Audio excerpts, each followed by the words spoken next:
رات گئے ساس نے اپنی بیوہ بہو اور بیوہ بہو کے دو بچوں کو گھر سے نکال دیا۔ پھر اس کے بعد قدرت نے اس خاتون کے ساتھ کیا کیا، تفصیلات میں آپ سے شیئر کروں گا۔ اس ویڈیو کو آپ نے آخر تک دیکھنا ہے، اہم لیسن اس میں موجود ہے۔ جناب علی نوجوان عائشہ اور اس کا خاوند سجاد دونوں نے پسند کی شادی کی، اور سجاد کی والدہ جو کہ اکیلی تھی، ان کے شوہر کا انتقال ہو چکا تھا، اور سجاد اپنے ماں باپ کا اکلوتا بیٹا تھا۔ سجاد نے پسند کی شادی کا اپنی ماں کے آگے اظہار کیا۔ ماں جو کہ ایک چھوٹے سے گاؤں میں رہتی تھی، اور اس گاؤں میں رہتے ہوئے ماں کو بہت برا لگا کہ میرا بیٹا پسند کی شادی کیوں کرنا چاہتا ہے، میں جہاں چاہوں گی میرے بیٹے کی پسند کی شادی ہوگی۔ بیٹا جو کہ ماں سے ضد لگا کر بیٹھ گیا کہ اماں جان میں فلاں جگہ اس لڑکی کو پسند کرتا ہوں، آپ میرا رشتہ کر دیں، ہم دونوں اچھے سے زندگی گزاریں گے، اور انشاءاللہ میری بیوی کبھی بھی آپ کو تنگ نہیں کرے گی، آپ کی خدمت کرے گی۔ جناب علی ماں نے بیٹے کی بات مانتے ہوئے بیٹے نے جہاں رشتے کی خواہش کا اظہار کیا، رشتہ تو طے پا گیا۔ پھر اس کے بعد سجاد اور عائشہ کی جب شادی ہوئی، دونوں میاں بیوی اچھے سے زندگی گزارتے رہے۔ عائشہ جو کہ اپنے خاوند کے ساتھ ساتھ اپنی ساس کا بھی خاص خیال رکھتی، ان کے کھانے کا خیال رکھتی، ان کی صحت کا خیال رکھتی، یعنی اپنے خاوند کو کبھی یہ بات کرنے کا موقع دیا ہی نہیں کہ خاوند یہ کہہ سکے کہ تم میری ماں کی خدمت نہیں کرتی۔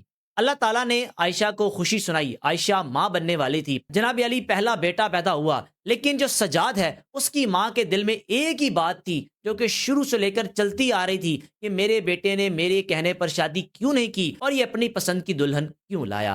ماں جو کہ دل میں چیزیں لے کر بیٹھی ہوئی تھی، اور جیسے ہی بیٹے نے گھر سے نکلنا تو کبھی کبھار غصے میں آ کر یا بہانے سے اپنی بہو کو کہہ دیا کرتی تھی کہ میں تو فلاں جگہ سجاد کی شادی کرنا چاہتی تھی، لیکن سجاد نے تمہارے ساتھ رشتہ کر لیا۔ محسوس کروانا چاہتی تھی اس کو، اس کا دل توڑنے کے لیے، اس کو دکھی کرنے کے لیے کہ تم میری پسند کی نہیں ہو، جہاں میں کرنا چاہتی تھی وہ میری پسند کی تھی۔ جب اللہ تعالیٰ نے بیٹے جیسی نعمت سے نوازا تو بیٹا تو دنیا میں آ گیا۔ پھر اس کے بعد ساس کیا کہا کرتی تھی اپنی بہو کو، تم نے پوتا تو مجھے دے دیا، لیکن میرے دل میں تمہارا وہ مقام آج بھی نہیں ہے۔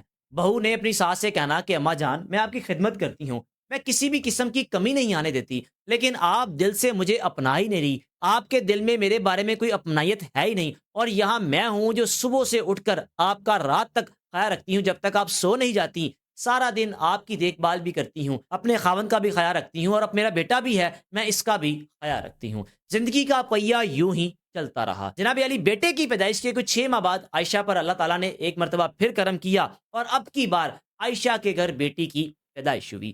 وہ ساس جو پہلے بیٹے کے پیدا ہونے پر تو خوش اتنی نہیں تھی، لیکن جب بیٹی آ گئی تو بہانہ کیا لگا دیا کہ میں تو چاہتی تھی میرے بیٹے کے 4-5 بیٹے ہوں، تم نے بیٹی پیدا کر لی۔ اب وہ بیٹی پیدا کرنا اس کے اختیار میں تو تھا نہیں، یہ سب کچھ اختیارات اللہ کی پاک ذات کے پاس ہے کہ اس نے کس کو بیٹا دینا ہے، کس کو بیٹی دینی ہے، کس کو کس حال میں رکھنا ہے۔ ایسی باتیں کرنا یا ایسے سوال کرنا یا ان چیزوں پر اعتراض کرنا، یہ تو اللہ کی صاف صاف ناشکری ہے۔ اب بیٹی کی پیدائش کے بعد ساس کا رویہ بجائے کوئی بہتر ہوتا کہ اللہ نے پوتا بھی دے دیا، پوتی بھی دے دی، یعنی گھر میں رونق آ گئی، لیکن ساس ایک شروع سے جو دل میں بات لے کر بیٹھی تھی کہ جہاں میں کرنا چاہتی تھی میرے بیٹے نے نہیں کی، بس یہ تو تمہیں اپنی پسند کی لے آیا ہے، ہاں بس صحیح ہے، زندگی کا پہیہ چل رہا ہے، چلاتے رہو۔ تو جناب علی بیٹا بھی بڑا ہوتا جا رہا تھا اور بیٹی بھی بڑی ہوتی جا رہی تھی۔ جب بیٹی کی پہلی سالگرہ آئی، بیٹے کی سالگرہ تو کی ہی کی، جس روز بیٹی کی پہلی سالگرہ آئی تو عائشہ بہت خوش، عائشہ کا خاوند سجاد بہت خوش۔ عائشہ کبھی بھی اپنے خاوند کے ساتھ یہ بات کرتی نہیں تھی کہ آپ کی ماں میرے ساتھ کیا برتاؤ کرتی ہیں، اگر میں کوئی بات کروں گی تو ماں بیٹے میں اختلافات پیدا ہوں گے، میں نہیں چاہتی کہ ماں بیٹے میں پیار کم ہو۔ جناب علی ایک روز ایسا آیا جس دن عائشہ کی بیٹی کی سالگرہ تھی، 1 سال مکمل ہو چکا تھا۔ عائشہ نے اپنے گھر کو سجا رکھا تھا، خاوند نے یہ کہا تھا کہ میں کام سے واپس آتے وقت کیک وغیرہ یا جو چیزیں بھی ضرورت کی ہیں وہ میں لے آؤں گا، باقی گھر میں کھانے پینے کے انتظامات آپ کر لیجئے گا۔ شام کا وقت ہو گیا، شوہر جو کہ گھر نہیں آیا، 10 منٹ 20 منٹ آدھا گھنٹہ لیٹ ہو گیا، عائشہ اپنے خاوند کا راہ تکتی رہی۔ گھنٹہ گزر گیا، 1.5 گھنٹہ گزر گیا، 2 گھنٹے گزر گئے، عائشہ جو کہ پریشان ہو گئی۔ وجہ صرف یہ تھی کہ خاوند کو مسلسل کالز کر رہی تھی اور خاوند کا نمبر بھی نہیں مل رہا تھا۔ پھر اس کے بعد اچانک جناب علی محلے میں شور مچ گیا۔ شور کیا مچا کہ عائشہ کو پتا چلا کہ اس کے خاوند کا روڈ ایکسیڈنٹ ہوا ہے، اور محلے داروں نے آ کر بتایا ہے کہ سجاد کا فلاں جگہ ایکسیڈنٹ ہوا اور اس کو ہاسپٹل لے کر چلے گئے ہیں۔ وہ کسی دوست کے ذریعے اطلاع ملی یا کوئی محلے دار اس جگہ سے گزر رہا تھا جس نے دیکھ لیا اور اطلاع اس نے محلے دار تک پہنچائی۔ اس محلے دار کے ذریعے عائشہ اور عائشہ کی ساس کو اطلاع سجاد کے بارے میں مل گئی۔ اب یہ وہ دن تھا جس روز عائشہ کی زندگی میں امتحانات کا ایک نیا سلسلہ شروع ہونے والا تھا۔ عائشہ جب ہاسپٹل پہنچی تو اس کا شوہر زخموں کی تاب نہ لاتے ہوئے اس دنیا سے رخصت ہو گیا۔ شوہر اللہ کو پیارا ہو گیا، گھر میں ساس رہ گئی اور دو بچے بیٹا اور بیٹی رہ گئی۔ ساس کا رویہ بجائے بہتر ہونے کے اب رویہ ایسا اپنا رکھا تھا کہ کسی طریقے سے یہ جو میری بہو ہے گھر سے نکل جائے۔ 6 مہینے عائشہ نے برداشت کرتی رہی۔ پھر 6 مہینے بعد ہوا کیا کہ ساس نے خود اپنی بہو کا ہاتھ پکڑا، تھوڑے بہت اس کے کپڑے تھے، ایک تھیلی بنائی اور کہا کہ گھر سے نکل جاؤ۔ رات کے اندھیرے میں اپنی بہو کو گھر سے نکال دیا۔ چھوٹے چھوٹے معصوم بچے عائشہ نے اپنی گود میں اٹھا رکھے تھے۔ بیٹے کی عمر لگ بھگ کوئی 2 سال کے 2.5 سال کے قریب تھی، بیٹی کی عمر بھی کوئی 1.5 سال کے قریب تھی۔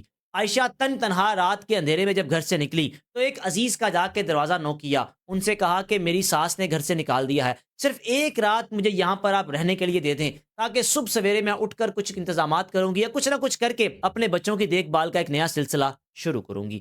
اس رشتہ دار نے بھی رات عائشہ کو اپنے گھر رکھنے سے انکار کر دیا، کیونکہ اس کو پتہ لگ چکا تھا کہ اس کی ساس نے گھر سے نکالا، اور ساس اور وہ رشتہ دار آپس میں ان کا ملن جلن تھا، جس کے باعث عائشہ کو اس خاتون نے بھی اپنے گھر میں پناہ دی۔ یوں عائشہ ایک بڑے بازار میں نکل گئی۔ رات جناب علی عائشہ نے سڑکوں پر گزاری، اور ایک ایسے بازار میں جب رات گئی موجود تھی، صبح سویرے لوگوں کا بازار آنے کا سلسلہ شروع ہو گیا۔ دوپہر کا وقت ہو چکا تھا۔ ایک ایسی لڑکی کی نظر عائشہ پر پڑی جو کہ عائشہ کی پرانی محلے دار تھی اور عائشہ کی دوست بھی تھی۔ اس نے عائشہ کو جب اس حال میں دیکھا اور کہا کہ تمہیں کیا ہوا، تم اس حال میں کیوں ہو، تم گھر سے کیوں نکلی ہو؟ اپنے اوپر ہونے والے مظالم کے بارے میں بتایا کہ پہلے میرا شوہر کا انتقال ہوا جو کہ مجھ سے اتنی محبت کرتا تھا، میرا اتنا خیال رکھتا تھا، اور ساس کا رویہ اچھا نہ تھا۔ جب شوہر کا انتقال ہو گیا تو ساس نے مجھے اپنے گھر سے نکال دیا۔ جناب علی وہ دوست تھی جس نے نیکی کی، اس کو اپنے گھر لے گئی اور کہا کہ میرے اس گھر میں رہو، میں تمہاری جاب کا کوئی انتظام کرتی ہوں، اور ہاں بچوں کو اس گھر سے لے کر نہیں نکلنا، میں تمہارا خیال رکھوں گی۔ بچہ جو کہ عائشہ کا ایک روز اتنا بیمار ہو گیا کیونکہ جب 1-2 دن سڑکوں پر گزارے، بچے کو بخار ہو گیا، پھر ایک ڈاکٹر کے پاس اپنے بچے کو دکھانے کے لیے لے کر گئی تو دوست نے کہا کہ جو بھی اخراجات آئیں گے میں برداشت کروں گی۔ یہ چھپکے سے قریبی ایک ڈاکٹر کے پاس تو چلی گئی اور ڈاکٹر کو اپنے بچے کا چیک اپ کروایا، کہا کہ میرے پاس پیسے نہیں ہیں، یعنی اپنی دوست کو بن بتائے چلی گئی اور جا کر اس ڈاکٹر سے ریکویسٹ کی کہ آپ میرے بچے کی میڈیسن ویسے ہی دے دیں، میں نہیں چاہتی کہ میں اپنی دوست سے پیسے مانگوں، یوں میرے ساتھ ہوا اور آج میں اس مقام پر ہوں۔ ڈاکٹر کہنے لگا کہ اگر میں تمہیں ایک نوکری دوں، کیا تم وہ نوکری کرنے کے لیے تیار ہو؟ تو یہ عائشہ کہنے لگی بالکل، میں تو چاہتی ہوں کہ نوکری کروں تاکہ میرے بچے یا میں کسی کی محتاج نہ بنوں۔ ڈاکٹر نے بتایا کہ فلاں جگہ پر ایک ہاسپٹل ہے، ان کو ریسیپشن کے لیے ایک لڑکی چاہیے اور تم اس جاب کو کر بھی سکتی ہو، دل لگا کر کرنا، وہیں تمہارے لیے کوئی ایک کمرے کا انتظام بھی کر دیں گے تاکہ تم اپنے بچوں کو بھی لے کر چلتی رہو اور اس نوکری کو بھی لے کر چلتی رہو۔ جناب علی عائشہ نے اس نوکری کا آغاز کیا۔ 1 سے 1.5 سال نوکری کرتے ہو چکا تھا۔ پھر اسی دوران ڈاکٹر نے ایک روز کہا کہ بیٹا تم جس گھر سے آئی ہو تو وہ گھر کس کے نام تھا؟ تو عائشہ نے بتایا کہ وہ میرے سسر کے نام ہے، ان کا انتقال ہو چکا ہے۔ تو پھر ڈاکٹر نے کہا کہ تمہارے شوہر کا اس میں حصہ بنتا ہے، جاؤ اس گھر سے حصہ لو، اپنے بچوں کا حصہ لو۔ جناب علی اس ڈاکٹر نے وکیل سے رابطہ کروایا، کرتے کرتے عائشہ نے اس گھر میں حصے کا مطالبہ کیا، اور پھر ساس نے محلے میں شور کیا مچا دیا کہ میرے گھر پر قبضہ کرنے کے لیے آ گئی ہے، یہ تو میرا گھر لوٹ کر لے جائے گی۔ محلے داروں کو بھی پتا تھا کہ عائشہ کو اس کی ساس نے ہی گھر سے نکالا ہے اور اس گھر میں بچوں کا حصہ بنتا ہے، یعنی بچوں کے باپ کا حق اس گھر میں موجود ہے اور جو کہ سیدھا بچوں کو منتقل ہوتا ہے۔ جناب علی وکیل کے ذریعے عائشہ نے حصہ تو لے لیا، پھر اس کے بعد اپنے لیے گئے حصے میں اس نے رہنا شروع کر دیا۔ 6 مہینے بعد عائشہ کو پتا چلا کہ عائشہ کی ساس کے پاس جو جگہ بچی تھی اس میں ساس اکیلے زندگی گزار رہی تھی، اور 6 مہینے بعد اچانک خبر یہ ملی کہ اس خاتون کو فالج کا اٹیک ہو گیا۔